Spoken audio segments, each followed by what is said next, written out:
Estamos de vuelta, hacemos agenda económica, 8 de la mañana con 20 minutos. En los últimos meses, reiteradamente hemos escuchado noticias respecto a los problemas financieros de algunas empresas constructoras, algunas que deben someterse a procesos de liquidación o de reorganización, otras derechamente que han llegado a la quiebra. Bueno, un estudio de la Universidad de Talca consolida precisamente estos antecedentes y analiza cuál es la situación que está viviendo el sector en nuestro país.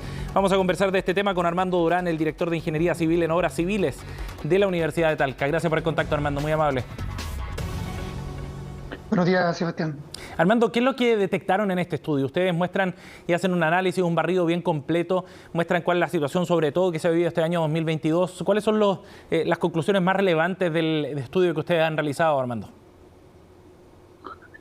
Sí, bueno, la conclusión del estudio es que este nicho o sector económico ha crecido y se ha disparado con respecto al otro sector económico del país. La tendencia a lo anterior era que se podía crecer un nicho en un 10%, pero hoy día la torta en el sector económico lo está llevando el 36% de las empresas con insolvencia a nivel nacional, lo que indica el año 2022.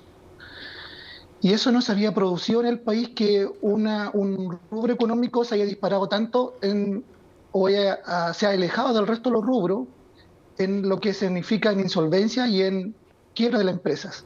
Claro, son 250 constructoras las que han quebrado en los últimos 3 semestres. Es un dato bien llamativo, bien preocupante también. ¿Qué factores son los que están incidiendo más en la situación financiera que está viviendo este rubro, Armando?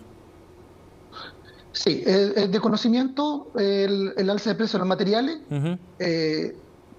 pero también hay la falta de stock de materiales que se venía produciendo en el último semestre, y eso ocasionó en que las obras tenían un plazo limitado y se tuvo que extender, pero esa extensión de plazo lo tuvo que absorber económicamente las empresas.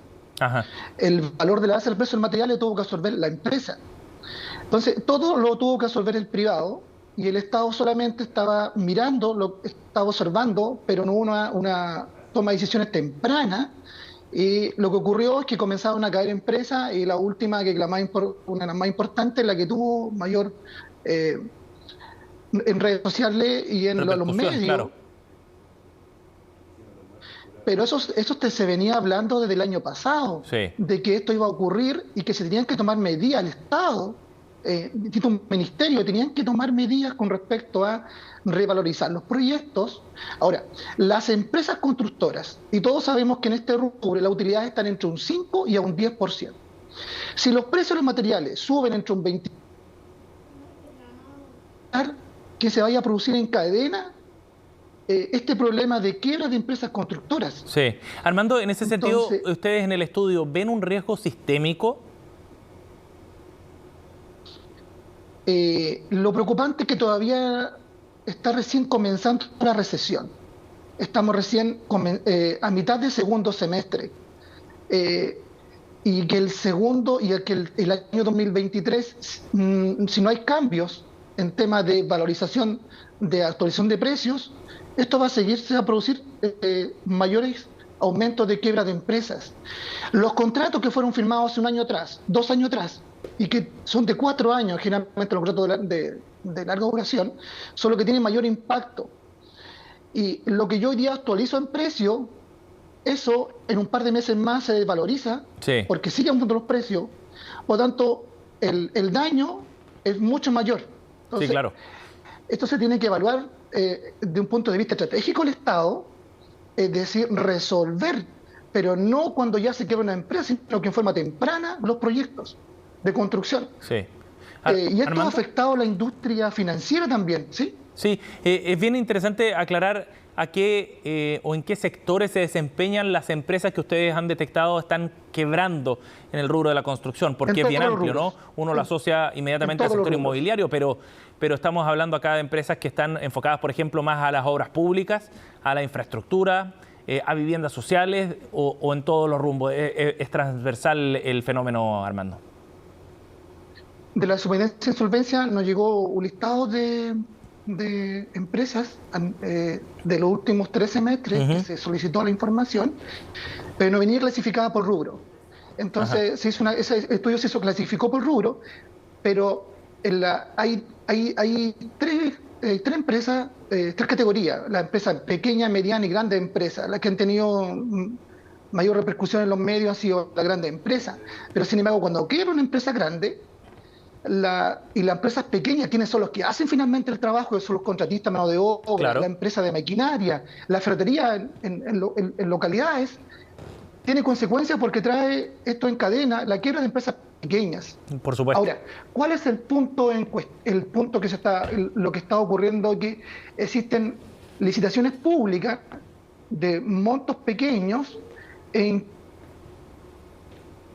los gobiernos locales se van a tener que hacer cargo de aumentar los precios de alguna manera, porque hoy día las empresas pequeñas son las más afectadas, no tienen financiamiento. El problema hoy día, que ha salido los últimos días, que recién la Cámara lo mencionó, y que se venía acarreando ya de los últimos meses, es que existe restricción financiera a las empresas pequeñas, desde la cuota garantía y el apalancamiento los primeros meses. Armando, ¿cómo financiamos los proyectos? Armando, tú mencionabas el rol del Estado y la importancia, sobre todo pensando en 2023 con un escenario de una eventual recesión.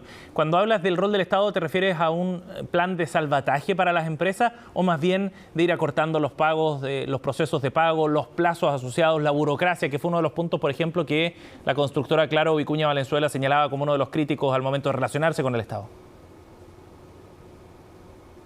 Sí, las licitaciones, en realidad, en el momento de comenzar los proyectos de construcción, comienzan los problemas. Porque entre que se inicia el proyecto y que se emita el primer estado de pago y en que tenga recién la empresa el pago, pasa entre el día 0 al día 60 o al día 90. La pregunta es, ¿qué ocurre en esos meses? ¿Quién financia la constructora? Claro. Entonces la constructora tiene que sentarse con el banco y pedir financiamiento. Y esa política de financiamiento, entonces el Estado tendrá que revisar en su ministerio de que disminuir en los plazos de los estados de pago, pero además disminuir de cuando se presenta los estados de pago. Que quien sabe las bases dice 30 días los estados de pago, no, eso acortarlo, en que la empresa puede presentar estado de pago todas las semanas. Sí. Entonces tendrán que haber equipos multidisciplinarios en los distintos ministerios de manera de abordar en forma estratégica estos problemas. De lo contrario, le va a ocasionar el deterioro de algunas regiones que han sido postergadas, la falta de infraestructura que siempre se está pidiendo, sí, claro, y que eso va a seguir postergado. Armando, una última pregunta.